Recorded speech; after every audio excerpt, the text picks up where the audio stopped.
फिकर छाड़ दे जिक्र किया कर, बड़ा रंगीला कौला है, किना राम अलमस्त फ़कीरा, देने वाला मौला है। आज हम एक ऐसे ऐतिहासिक, धार्मिक और सिद्ध स्थान पर आए हुए हैं जो त्रेता युग यानी आज से 26 लाख वर्ष पहले जिसका महत्व इतिहास के पन्नों में दर्ज है। गाजीपुर के ताड़ी घाट के पास कोट, जो पौराणिक काल में विश्वामित्र जी के पिता महाराज गाध की किला हुआ करता था। किले के बगल से गंगा जी प्रवाहित होती थी और कलकल करती हुई गंगा की लहरें इस स्थान को आकर छूती थीं। गाजीपुर के देवल में अघोराचार्य बाबा कीनाराम का ननिहाल हुआ करता था। बच्चों का लगाव अपनी ननिहाल से बहुत ज़्यादा होता है। बाबा कीनाराम गाजीपुर के और बलिया के इस क्षेत्र में बराबर आया जाया करते थे। अघोराचार्य बाबा कीनाराम के मन को इस स्थान ने अपनी ओर आकर्षित किया था और अघोराचार्य बाबा कीनाराम गंगा के किनारे साधना किया करते थे।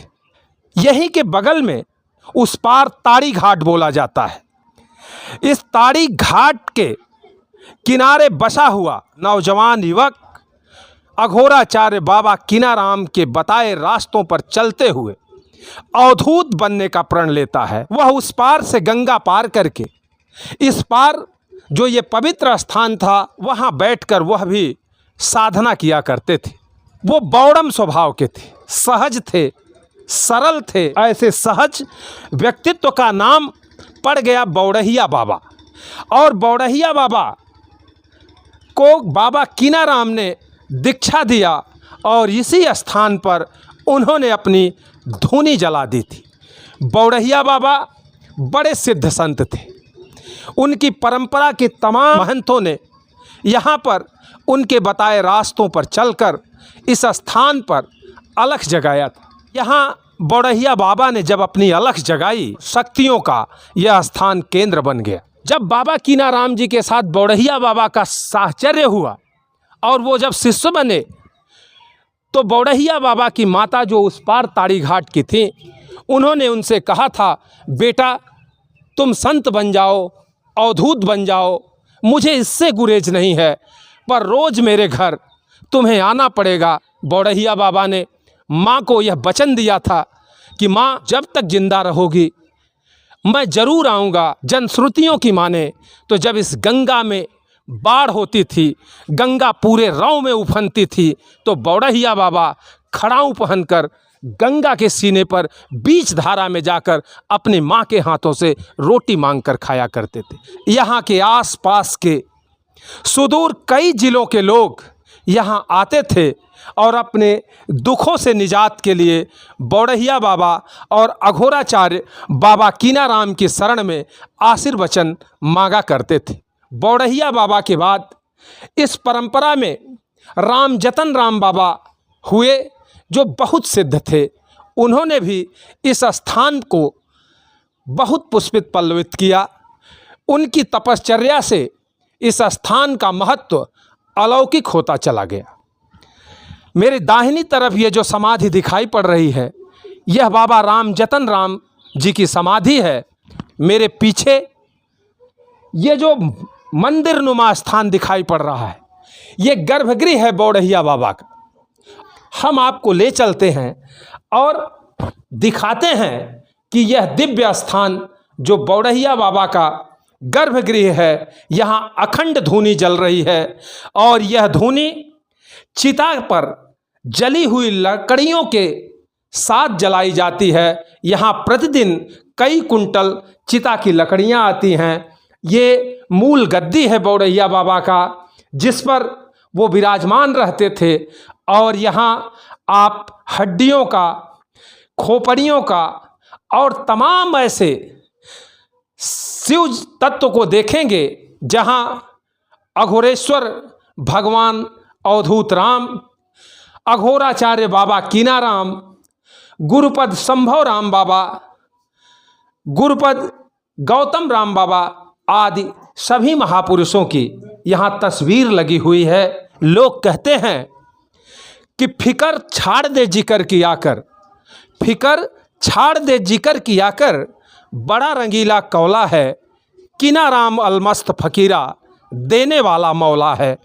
ऐसे देने वाले मौला जिन्होंने सदा लोक मंगल का काम किया, जिन्होंने समाज को वह अनमोल चीज़ दी जिससे लोगों के मन से घृणा, नफरत और कलुष दूर हो जाए, कि लोग कभी कभी शिव का नाम लेकर या किनाराम बाबा का नाम लेकर कुछ ऐसे कृत्य भी करते हैं जो समाज में निंदनीय है और अघोराचार्य बाबा किनाराम की परंपरा के विपरीत है।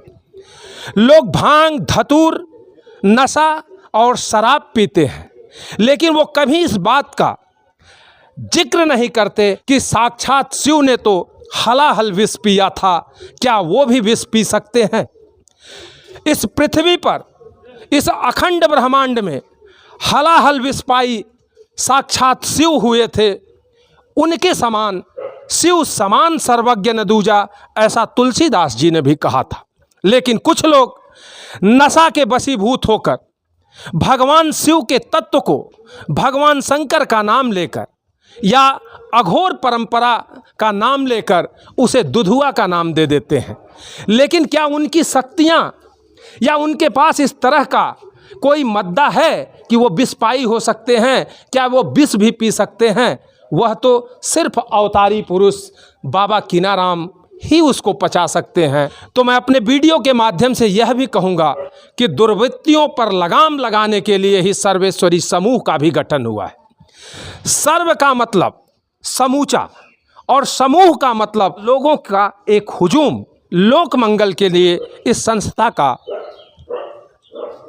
निर्माण हुआ। ओढ़िया बाबा का स्थान कालांतर में एकदम जीर्ण शीर्ण हो गया था और यहाँ नशेड़ियों ने, अपराधियों ने अपनी एक नर्सरी फैला दी थी।